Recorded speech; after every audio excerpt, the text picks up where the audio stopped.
충전하는 동안 이 마칸의 내부 디스플레이 모습을 한번 살펴보도록 하겠습니다. 자, 마칸의 메인 화면은 내비게이션, 인포테인먼트, 그리고 빠른 접근이 있는데요. 이 빠른 접근에 가보면 속도 경고, 속도 경고 설정, 이사운드, 헤드업 디스플레이 주차 보조 장치 등의 설정을 시킬 수가 있습니다. 자, 내비게이션 한번 가볼까요? 자, 내비게이션을 보면 데이터베이스 자동 업데이트라고 이야기는 하는데, 자, 백그라운드에서 내비게이션 데이터베이스를 자동으로 업데이트 하시겠습니까? 라고 나오는데, 저는 얘를 누르겠습니다. 네, 구글 기반으로 뭐가 나온다 라고 이야기는 하는데, 신호등에서 우회전하세요. 과연 이와 같은 시스템이 정말 효과를 줄지는 잘 모르겠습니다. 만약에 여기서 도공역까지 주행을 하면 2.7km 주행할 수가 있고요. 8분이 걸리고 배터리가 89% 남을 수 있다라고 예측은 합니다. 다른 메뉴를 한번 볼까요? 검색, 내비게이션, 미디어, 전화, 차량, 충전, 테마, 장치, 애플 카플레이 등이 있는데 차량에 한번 가보죠. 차량에 가보게 되면 주행 모드를 설정하거나 전기 스포츠 사운드를 설정하거나 스포일러 펼쳐진 기능을 설정시킬 수가 있고, 어시스턴트 한번 가볼게요.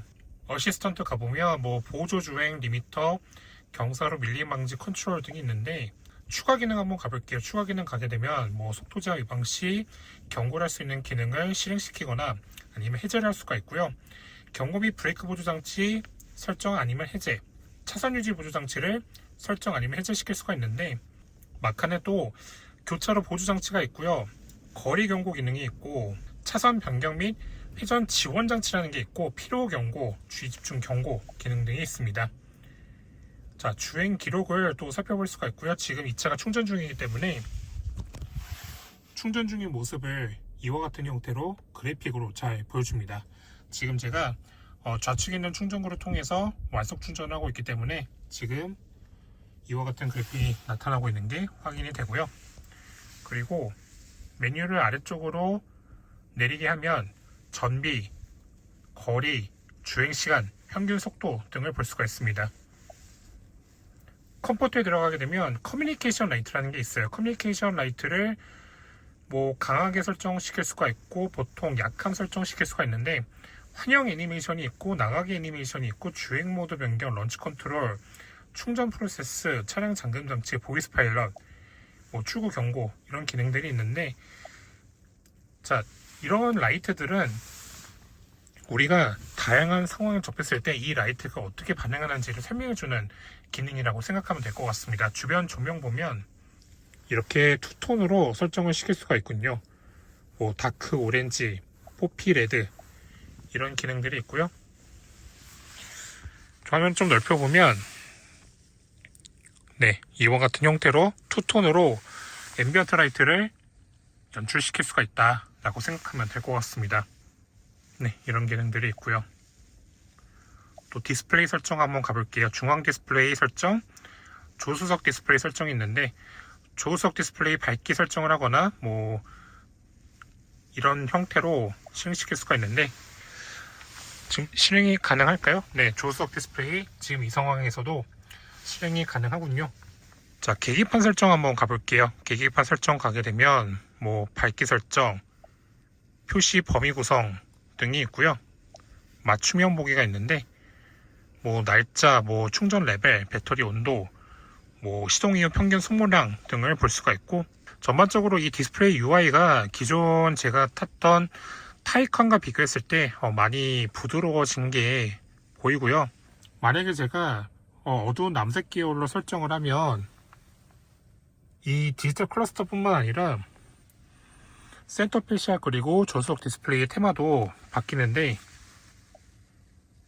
이 전반적으로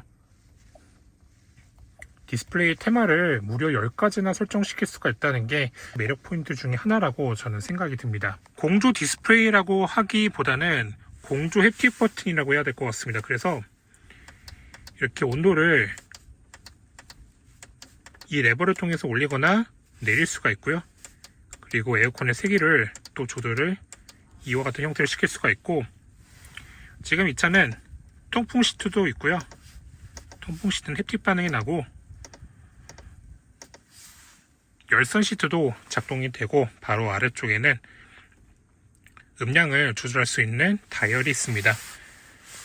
컵홀더도 있고요.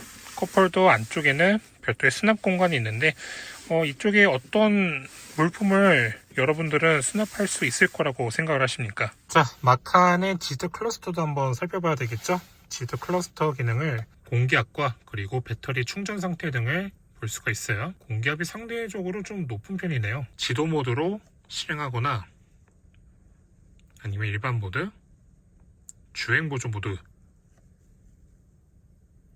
등의 테마도 적용을 시킬 수가 있고, 타이칸에 익숙하셨던 분들은 마칸을 탈 때도 이와 같은 콘텐츠를 즐길 수가 있다 생각하면 될 것 같아요.